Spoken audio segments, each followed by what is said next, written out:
ثم جعلناك على شريعة من الأمر فاتبعها ولا تتبع أهواء الذين لا يعلمون.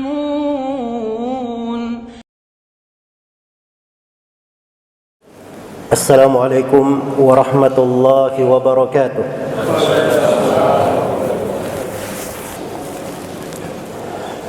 إن الحمد لله نحمده ونستعينه ونستغفره ونعوذ بالله من شرور أنفسنا وسيئات أعمالنا.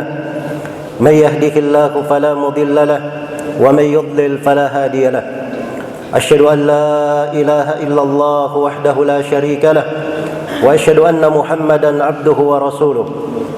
يا أيها الذين آمنوا اتقوا الله حق تقاته ولا تموتن إلا وأنتم مسلمون.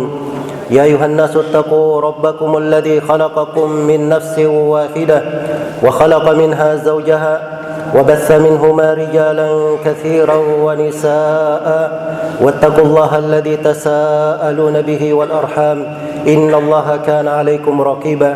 يا أيها الذين آمنوا اتقوا الله وقولوا قولا سديدا يصلح لكم أعمالكم ويغفر لكم ذنوبكم ومن يطع الله ورسوله فقد فاز فوزا عظيما. أما بعد فإن أصدق الحديث كتاب الله وخير الهدي هدي محمد صلى الله عليه وسلم وشر الأمور محدثاتها فإن كل محدثة بدعة وكل بدعة ضلالة وكل ضلالة في النار.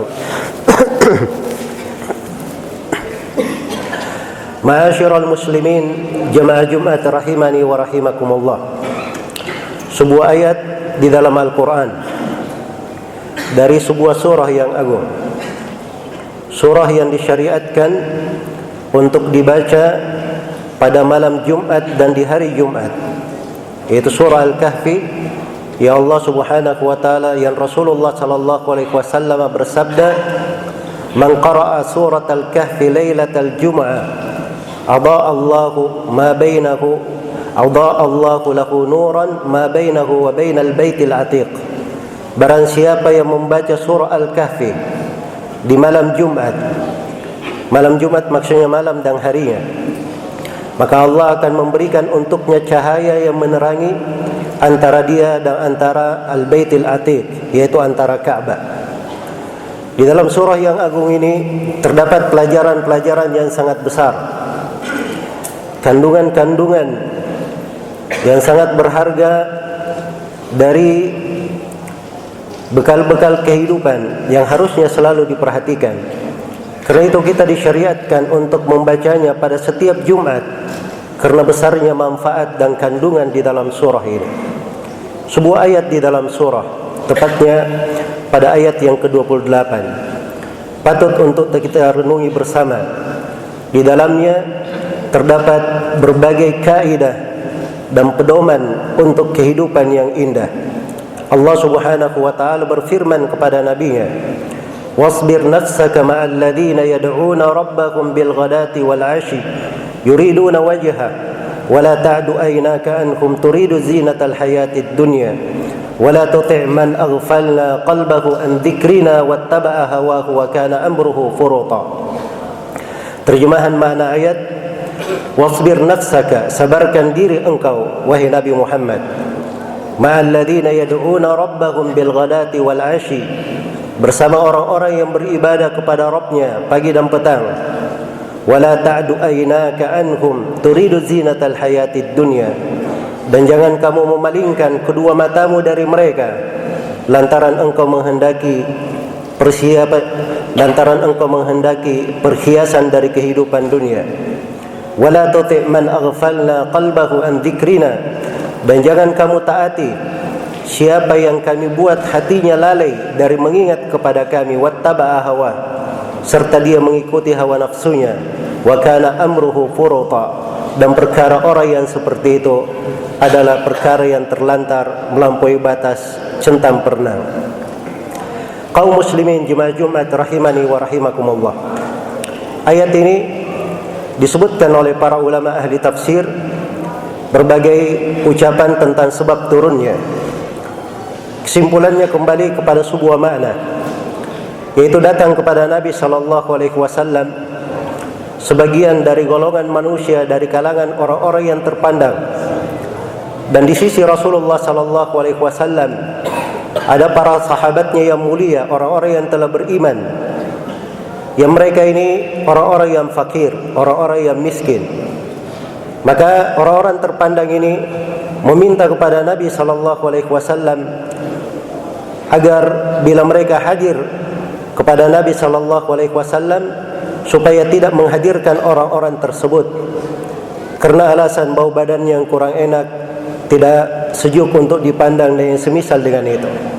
Maka turunlah ayat ini kepada nabinya Nabi Muhammad SAW menegaskan, wasbir nafsaka ma'al ladina yad'una rabbahum bil ghadati wal 'ashi.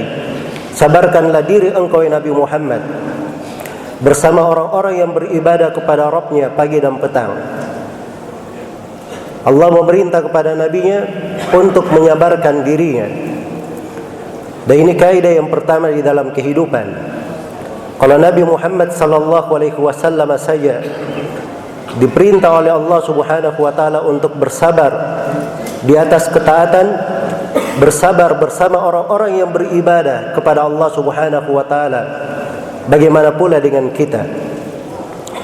Kesabaran itu adalah pokok kebaikan untuk seorang hamba. Karena kesabaran ini membawa kepada pahala yang tidak terhingga. Innama yuwaffas sabiruna ajrahum bighairi hisab. Sesungguhnya orang-orang yang bersabar itu akan dibalas tanpa ada batasannya. Dan penduduk sorga dimasukkan ke dalam sorga salah satu sebabnya bima sabartum, karena kesabaran kalian. Dan Rasulullah SAW bersabda, wa may yatasabbar yusabbirhu Allah wa ma utiya ahadun ata'an khairan wa awsa'a min as-sabr. Barang siapa yang bersabar, Allah akan menjadikannya sebagai orang yang bersabar. Dan tidaklah seorang hamba diberi sebuah pemberian yang lebih baik dan lebih luas daripada kesabaran. Dan Nabi SAW juga bersabda, was-sabru diya, dan kesabaran itu adalah cahaya yang sangat menerangi. Maka ini kaidah yang pokok di dalam kehidupan. Allah perintah kepada nabinya, wasbir nafsaka, sabarkan diri engkau. Yang kedua, di dalam ayat ini terdapat perintah untuk membenahi diri, karena jiwa dan diri ini selalu bergejolak di dalamnya hal-hal yang mungkin hal tersebut perlu untuk diperhatikan, perlu untuk diperbaiki, perlu dibawa kepada hal yang lebih baik dan lebih indah lagi. Karena itu kalau Nabi Muhammad SAW saja diperintah untuk menyabarkan dirinya, demikian pula kita harusnya sebagai umat ini. Apalagi kita ini banyak bergelimang dengan dosa dan kemaksiatan, banyak terjatuh di dalam kesalahan dan kelalaian, serta melakukan hal-hal yang tidak diridhai dan tidak dicintai oleh Allah Subhanahu wa taala.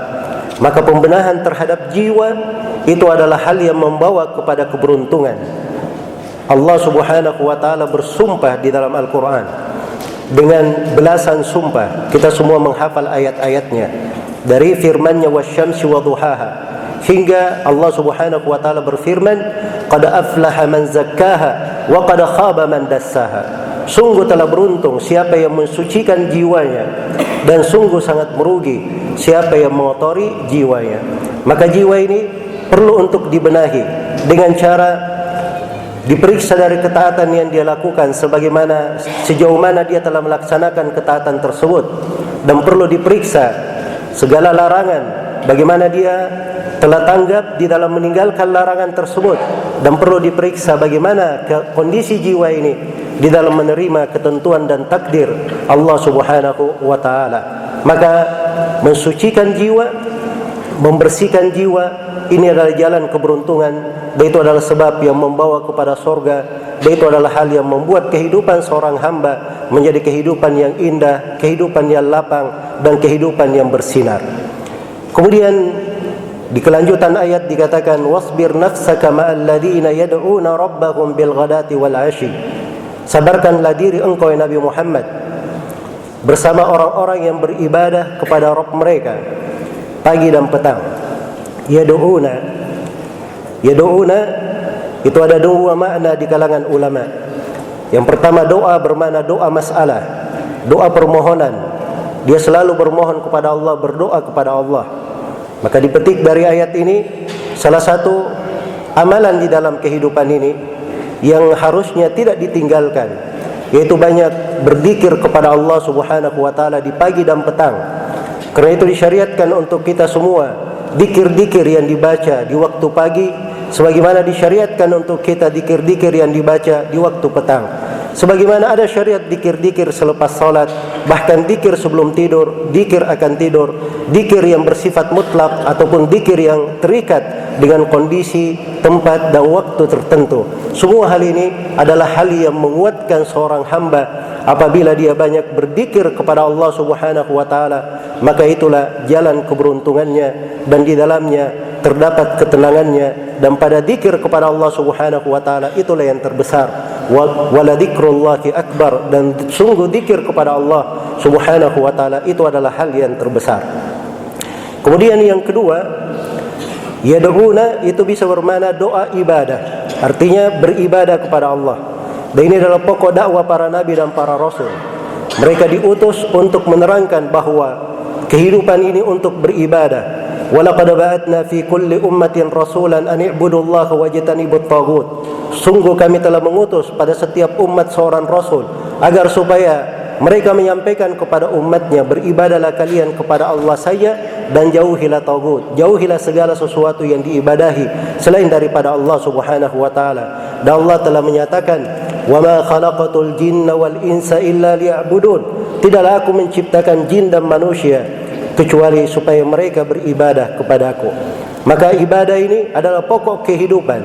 Siapa yang di dalam kehidupannya seluruh makna hidupnya diarahkan kepada ibadah, maka itulah hamba yang paling beruntung di dalam kehidupannya di dunia dan di akhirat. Allah Subhanahu wa taala telah menyebut orang-orang yang paling dia cintai dari para nabi dan para rasulnya dengan predikat seorang hamba. Tidak ada titel lain yang diberikan untuk mereka, hanya disebut sebagai seorang hamba saja. Wadhkur abadana tentang Nabi Nuh alaihi salam, wa kana abdan syakura.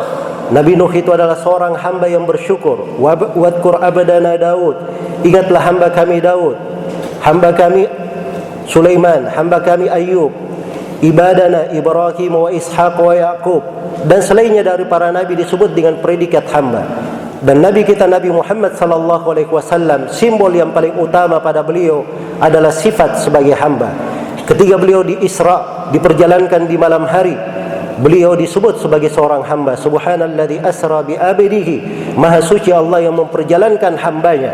Ketika diturunkan Al-Quran, Allah Subhanahu wa taala menyebutnya dengan predikat hamba. Alhamdulillahilladzi anzala ala abdihi, maha suci Allah yang segala puji hanya untuk Allah yang menurunkan kepada hambanya.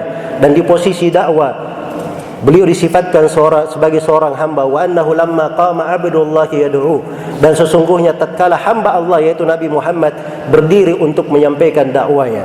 Maka ini posisi penghambaan merupakan kedudukan yang tertinggi, jenjang yang paling agung di sisi Allah Subhanahu wa taala. Dan kita semua, suka maupun tidak suka, siap maupun tidak siap, harus kembali kepada Allah Subhanahu wa taala sebagai seorang hamba dan harus mempertanggungjawabkan dari kehidupan ini dan akan ditanya tentang penghambaannya kepada Allah Subhanahu wa taala. In kullu man fis samawati wal ardi illa atir rahmani abada. Tidak ada yang berada di langit dan di bumi kecuali akan datang menghadap kepada Allah Subhanahu wa taala sebagai seorang hamba. Di alam kubur salah satu dari pertanyaan adalah man rabbuka, siapa Rabb yang kamu ibadahi. Dan di hari kiamat Allah bersumpah dengan sumpah yang agung yang dipastikan. Allah berfirman, "Fa wa rabbika lanas'alannahum ajma'in amma kanu ya'malun." Demi Rabbmu wahai Nabi Muhammad, demi Rabbmu wahai Nabi Muhammad, Allah bersumpah dengan dirinya sendiri, demi Rabbmu wahai Nabi Muhammad, sungguh kami akan bertanya kepada mereka semuanya pada hari kiamat tentang apa yang mereka lakukan. Kata Abul Aliyah, pertanyaannya ada dua. Amma kanu ya'budun wa amma ajabu bihil mursalin. apa yang mereka ibadahi dan bagaimana mereka menjawab para nabi dan para rasul. Maka ini dua pertanyaan tidak bisa ditawar-tawar. Harus kita persiapkan jawabannya di kehidupan dunia ini. Harus kita persiapkan dalam bentuk amalan yang dengannya bisa memudahkan kita di sakaratul maut, di alam kubur. Di alam kubur itu ada orang-orang yang ditanya tentang 3 pertanyaan. Dia hanya menjawab ha la adri, sami'tu an-nasa yaquluna syai'an faqultuhu. Saya tidak tahu, saya hanya mendengar manusia berucap sesuatu, maka saya juga ikut-ikut mengucapkannya. Maka ikut-ikutan itu tidak ada manfaatnya. Walaupun dia hafal sekarang, dia cuma ikut-ikutan, dia tidak mengerti apa di dalamnya. Di alam kubur dia tidak akan mampu menjawab pertanyaan malaikat. Dan setiap kali dia tidak menjawab, ada gadah besar, ada mitraqah yang dipukulkan kepadanya. Dia akan menjerit, dan dikatakan di dalam hadis, jeritannya ini didengar oleh seluruh makhluk kecuali jin dan manusia. Andai kata jin dan manusia mendengarkannya, maka mereka akan tersungkur mati karena hal tersebut. Kaum muslimin jemaah Jumat rahimani wa rahimakumullah. Kemudian di dalam kelanjutan ayat ini disebutkan kaidah yang lainnya, ma'al ladina yad'una rabbahum bil ghadati wal 'ashi. Suatu hal yang menarik yang harus kita renungi di ayat ini. Ayat ini sebelumnya ada penyebutan kisah Ashabul Kahfi, 7 orang anak muda yang keluar meninggalkan negeri mereka karena tidak ingin menaati seorang raja yang kafir yang mengajak mereka kepada kekafiran. Maka anak muda ini rela meninggalkan negeri halamannya, hanya membawa perbekalan yang secukupnya, ditemani oleh seekor anjing. Allah memuliakan anak-anak muda ini. Mereka dibuat tertidur di dalam gua selama 309 tahun. Tidak berubah jasad dan kondisi mereka. Dan yang paling uniknya yang mesti kita perhatikan, anjing yang bersamanya juga ikut ditidurkan 309 tahun. Ikut ditidurkan 309 tahun. Mungkin ada yang bertanya, kalau anak-anak muda ini dimaklumi pahalanya amalan yang mereka lakukan dan besarnya mujahadah mereka, anjing ini apa amalan yang dia lakukan sehingga dia juga dapat kehormatan untuk tidur 309 tahun, tercatat di dalam sejarah, disebutkan di dalam Al-Quran. Kata para ulama, tidak ada amalan yang dia lakukan, tidak ada hal yang mengharuskan dia dihormati kecuali dia berkawan dengan orang-orang yang salih. Dia berkawan dengan orang-orang yang baik. Karena itu Rasulullah SAW diperintah untuk bersabar bersama para sahabatnya, orang-orang yang baik, yang beribadah kepada Allah pagi dan petang. Maka ini peringatan yang besar bahwa di dalam kehidupan ini yang membantu seseorang untuk sukses dan baik dalam beribadah kepada Allah, indah di dalam kehidupan dunia dan akhiratnya adalah teman-teman bergaulnya, orang-orang yang berada di sekitarnya. Kalau dia memilih dari orang-orang yang baik, maka itu seperti minyak wangi yang harum bagi orang yang sekitarnya, dan apabila ada pada dirinya bisa mengharumi orang-orang lain. Tetapi kawan-kawan duduk yang jelek itu bagaikan peniup api, berada di sekitarnya saja sudah panas. Dan mungkin kalau peniup api ini, pandi besi ini salah sedikit, mungkin apinya bisa meleset kepada kita, bisa membakar kita. Maka ini adalah peringatan yang sangat mendalam tentang sebuah makna di dalam kehidupan. Harusnya seorang itu berkawan dengan orang-orang yang baik. Diriwayatkan oleh Imam Abu Daud dari Abu Sa'id Al-Khudri radhiyallahu anhu, Rasulullah sallallahu alaihi wasallam bersabda, "La tusahibu illa mu'minan wa la ya'kulu ta'amaka illa taqi." Jangan engkau berkawan kecuali dengan seorang mukmin, dan jangan sampai makananmu dimakan kecuali oleh orang yang bertakwa. Dan diriwayatkan oleh Abu Daud dan dari Abu Hurairah radhiyallahu anhu, Rasulullah sallallahu alaihi wasallam bersabda, "Al-mar'u ala dini khalili, falyanzur ahadukum man khalil." Seorang itu di atas agama kawannya, maka hendaknya dia lihat kepada siapa dia berkawan. Kemudian di akhir ayat ini Allah Subhanahu wa taala ingatkan kepada nabinya, "Wala ta'du aynaka anhum turidu zinatal hayatid dunya." Dan jangan engkau palingkan kedua matamu dari mereka karena menghendaki kehidupan dunia. Karena menghendaki kehidupan dunia. Ini perintah Allah kepada Rasulnya sallallahu alaihi wasallam. Jangan berpaling dari orang-orang yang berjalan ke negeri akhirat. Dunia ini sementara, tidak akan dibawa mati. Seorang itu ketika jenazahnya diantar ke kuburan, dia diikuti oleh 3 hal. diikuti oleh hartanya, diikuti oleh keluarganya, dan diikuti oleh amalannya. Yang tinggal bersamanya hanya satu, amalannya, dan duanya kembali, harta dan keluarganya akan kembali. Tidak ada yang dia bawa mati. Karena itulah di dalam kehidupan dunia ini boleh saja beramal dengan amalan dunia, tapi jangan dia jadikan sebagai dasar pokoknya. Itu hanyalah sebagai wasilah yang mengantarnya kepada negeri akhirat. Kalau dijadikan dunia tujuan utamanya, maka itu adalah sumber kesusahannya. Karena Rasulullah SAW menyatakan, "Wa man kanatid dunya hamma, farraqallahu syamla, wa ja'ala al-faqra baina aynayhi, wa la ta'tihi minad dunya illa ma kutiba lah." Barang siapa yang kehidupan dunia itu adalah tujuannya, cita-citanya, maka Allah akan cerai-beraikan upayanya dan akan dijadikan kefakiran antara kedua pelupuk matanya, dan tidak akan datang kepadanya dari kehidupan dunia kecuali apa yang digariskan untuknya. Ini di kehidupan dunia.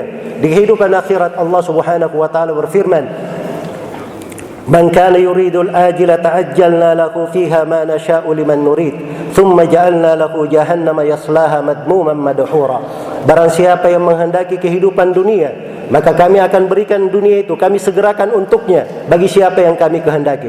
Tapi ingat, di hari kiamat nanti kami akan jadikan neraka jahanam sebagai tempat yang dia berada di dalamnya, dihinakan di dalamnya. Karena itulah seorang mukmin di dalam kehidupannya, dalam aktivitasnya, dalam bekerjanya, dia hendaknya berniat dengan niat yang baik, amalan-amalan yang baik. Dia bekerja untuk kebaikan dirinya agar supaya dia tidak menadahkan tangannya kepada orang lain. Dia bekerja, dia jaga bahwa pekerjaannya ini ikhlas karena Allah Subhanahu wa taala, semata menunaikan tanggung jawabnya dari keluarga yang harus dia nafkahi. Dia bekerja, dia ikhlas dalam pekerjaannya karena memang negeri ini perlu kepada orang-orang yang ikhlas. Negeri ini perlu kepada orang-orang yang bisa membangun negeri dalam kondisi apapun, dalam keadaan apapun, tidak harus diberi apapun, dia bisa untuk membangun dari negeri ini. Maka apabila dia menjaga dari keikhlasannya, inilah yang bermanfaat untuk seorang hamba. Kemudian dikatakan di dalam ayat yang agung ini, di akhir dari ayat, Allah Subhanahu wa taala berfirman, "Wala tuti man aghfalna qalbahu an dzikrina wattaba'a hawahu wa kana amruhu furuta." Jangan engkau ikuti dari orang yang kami lalaikan hati-hatinya dan mengikuti hawa nafsunya. Ini dua orang yang tidak boleh ditaati. Sebab dua sifat ini adalah dua sifat yang mengantar kepada neraka wal iyadu billah. Sifat yang pertama, orang yang lalai hatinya, tidak berzikir kepada Allah Subhanahu wa taala, banyak kelalaiannya, senang dengan dosa dan maksiat, bahkan senang dengan kekufuran dan hal-hal yang dibenci oleh Allah Subhanahu wa taala. Kemudian yang kedua, dia banyak mengikuti hawa nafsunya. Bukan dia ikuti jalan Allah Subhanahu wa taala yang terang benderang, tapi dia ikuti hawa nafsunya. Maka dua orang ini akibatnya satu, wa kana amruhu furuta, perkaranya akan sia-sia, akan terlantar. Dan itu adalah bentuk melampaui batas. Iya. Karena itu dikatakan di dalam Al-Qur'an, wa qadimna ila ma amilu min amalin faja'alnahu haba'an manthura. Kami hadapi amalan yang mereka lakukan, lalu kami jadikan amalannya bagikan debu yang berterbangan. Dan Allah Subhanahu wa taala telah mengingatkan tentang penduduk surga itu siapa dan penduduk neraka itu siapa. Fa amma man tagha wa athara al-hayata ad-dunya fa innal jahima hiyal ma'wa. Wa amma man khafa maqama rabbih wa naha an-nafsa 'anil hawa fa innal jannata hiyal ma'wa. Barang siapa yang melampaui batas dan dia lebih mementingkan kehidupan dunia, maka neraka jahanam adalah tempat tinggalnya. Tapi barang siapa yang takut kepada kedudukan Rabb-Nya dan dia selalu menahan dari jiwanya, maka sesungguhnya sorga adalah tempat tinggalnya. Ya, sorga adalah tempat tinggalnya. Maka ini adalah sifat orang-orang yang dijauhkan dari api neraka. Dia tidak melampaui batas, tidak sewenang-wenang, tidak mengikuti hawa nafsu, dan dia selalu takut kepada Allah Subhanahu wa taala. Maka ini kaidah-kaidah kehidupan dalam satu ayat yang agung selalu kita baca. Semoga menjadi peringatan dan bekal yang baik untuk kita semua. Aqulu ma tasma'un wa astaghfirullah li wa lakum wa lisairil muslimina min kulli dhanb. Barakallahu li wa lakum fil Qur'anil azim wa nafa'ani wa iyyakum bima fihi minal ayati wadh-dhikril hakim wa taqabbalallahu minni wa minkum tilawatahu innahu huwas samiul alim.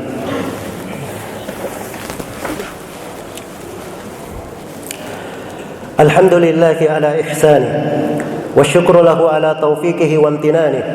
Asyhadu an la ilaha illallah wahdahu la syarika lah, ta'ziman li sya'nih, wa asyhadu anna Muhammadan abduhu wa rasuluh, ad-da'i ila ridwanih, sallallahu alaihi wa ala alihi wa ikhwanihi, amma ba'd.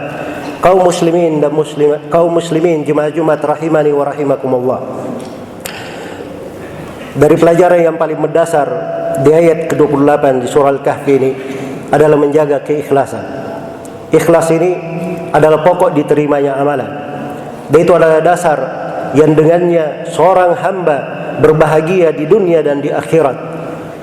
Apabila seorang hamba itu hanya menghendaki wajah Allah Subhanahu wa taala, mencari apa yang diridhai oleh Allah Subhanahu wa taala, itulah yang akan membawa kebaikan untuk dirinya, membantunya untuk berjalan dengan sangat cepat di dalam kehidupannya. Keikhlasan ini pula yang membuat dirinya selalu melangkah ke depan, tidak mundur ke belakang. Sebab orang yang ikhlas itu, dia tidak melihat kepada apa yang diucapkan oleh manusia. Dia hanya melihat apa yang berada di sisi Allah Subhanahu wa taala dan mencari ridha Allah Subhanahu wa taala. Dan keikhlasan ini pula yang memudahkan seorang hamba untuk bersyahadat la ilaha illallah Muhammadur Rasulullah ketika sakaratul maut datang menjemput. Dan keikhlasan ini pula yang membantu seorang hamba untuk mempelajari dari agamanya, beramal dengan konsekuensi agama, sehingga dia bisa menjawab pertanyaan-pertanyaan malaikat di alam kubur dan bisa berdiri di depan Allah Subhanahu wa taala, menjawab pertanyaan di hari kiamat dan berbahagia dengan surga Allah Subhanahu wa taala. Maka hendaknya kita perhatikan dari keikhlasan ini. Semoga Allah Subhanahu wa taala selalu menuntun kita semua di atas keikhlasan dan menjauhkan hati-hati kita dari segala bentuk kesyirikan, segala bentuk riya dan segala hal yang diarahkan kepada selain Allah Subhanahu wa taala.